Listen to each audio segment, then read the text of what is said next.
The scrolls of Hayah, the fragment of the dome, visions of the deceased beings, and the experimental lands. Chapter 3. The Experimental Lands.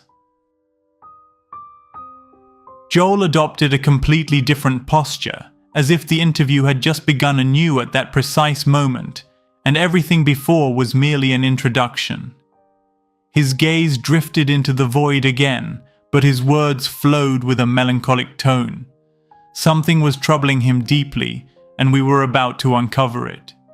YouTube channel Nos Confunden. Claudio, I've seen things I can't erase from my mind, Joel declared. Among them are islands that don't appear on any conventional map. They lie between southern Argentina, Chile, and the Antarctic Peninsula. But these lands aren't ordinary. They're not natural. He paused, as though searching for the right words to describe what he knew. Some call them the experimental lands. I fear they, the custodians, created a division between continents in the not-so-distant past. Many maps from before 1728, the last reset when humanity was forcibly restarted, show that the southern regions of these lands were connected to what is now called the Antarctic Peninsula, what many once referred to as Terra Australis.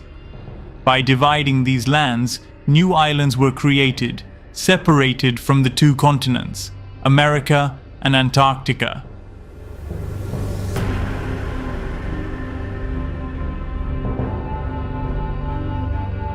His voice grew graver with these words, and I could sense the weight of their implications, perhaps even terrifying ones.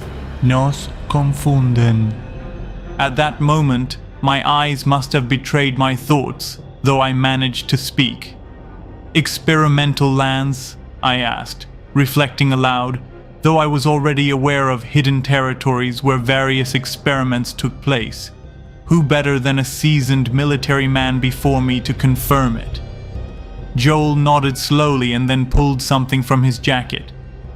It was an image of what appeared to be an old map, yellowed paper filled with hand-drawn marks and annotations. Nos Confunden. He unfolded it on the table between us, and my eyes locked onto it immediately. There were unfamiliar lines, shapes of islands I had never seen depicted this way. It bore no resemblance to the official maps or even to those I had studied of unknown lands. This map came to me during a mission from a comrade who is no longer with us, he said solemnly. These lands are connected in some way to what we discussed earlier, the line of absolute zero. Don't ask me how, because even I don't fully understand it. But what happens there is more disturbing than anyone could imagine. I leaned forward, studying the map's details as Joel continued. Experimental lands connected to the portion of Antarctica near absolute zero. Nos Truly Confunden. fascinating, I thought to myself. These lands were either created or altered by the parasites, with the complicity of certain humans. Experiments take place there, Claudio. Experiments Nos that combine Confunden. advanced technology with phenomena that defy our understanding. Worse still, these islands are also used to train soldiers and test weapons, but not against human enemies. No, against something much greater. Nos Confunden. I lifted my gaze from the map to meet his eyes. Against giants, Joel? I asked. He leaned closer, his face shadowed by dark memories. Yes, against giants. The ones they call Patagones. But they're not the same ones mentioned in the ancient legends of Patagonia. These have been genetically modified, Claudio. There's nothing left of the real ancient Patagones, at least not in these lands.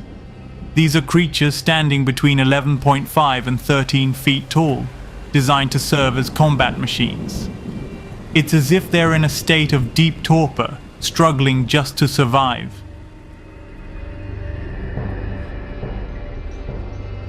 The custodians and their allies created them. I'm almost certain of it. They've been using them in those lands, pitting them against human soldiers in what can only be described as a perverse game. And yet, something even greater hides behind all these experiments, something much bigger. The air grew heavier as I processed his words. The implications were devastating, confirming suspicions I'd held for some time.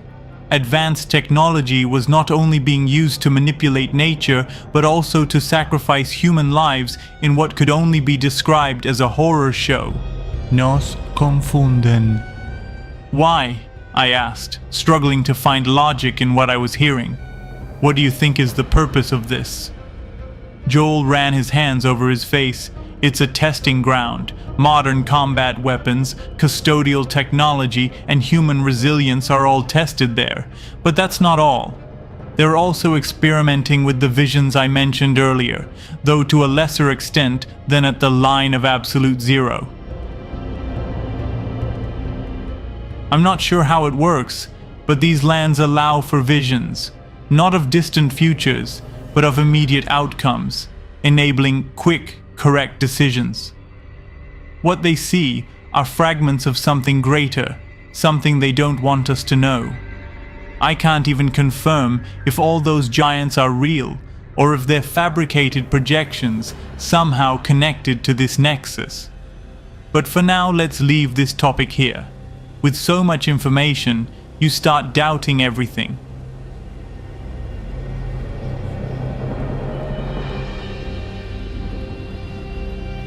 Joel fell silent for a moment before adding, "Some of my comrades who were in those lands shared their experiences before they disappeared." "Disappeared?" I asked, astonished.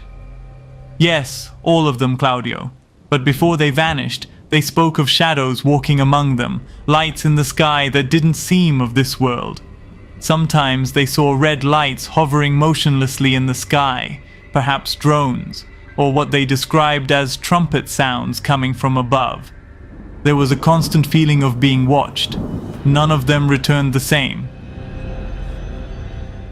"Did they say anything else about these drones?" "They mentioned a rain of lights, but at that time we didn't even know what a drone was. Do you understand? They described static lights in the skies moving in all directions. Thousands of them would fall toward the ground and into the water, making it nearly impossible to rest during the long nights. It was hell, worse than any war." Nos confunden. I looked back at the map, trying to grasp the scale of what he was describing. These experimental lands were more than a secret. They were an abyss, a place where the boundaries of morality and humanity had been completely erased, yet somehow interconnected. "Joel, why are you telling me all this?" I finally asked, my voice quieter than I expected, hoping to pull him away from those tragic and disturbing memories for a moment. He lifted his gaze and answered with complete sincerity. "Because someone needs to know. Because this can't remain in the dark forever. And because you, Claudio, I believe you have the capacity to do something truly valuable with all this information. It aligns too closely with what you've been studying for years." I remained silent. Joel was entrusting me with knowledge I couldn't ignore, a truth that carried a crushing weight but also an inevitable responsibility. His revelations reinforced theories about the secret lands in the far south and the countless mysteries surrounding them. YouTube channel Nos confunden.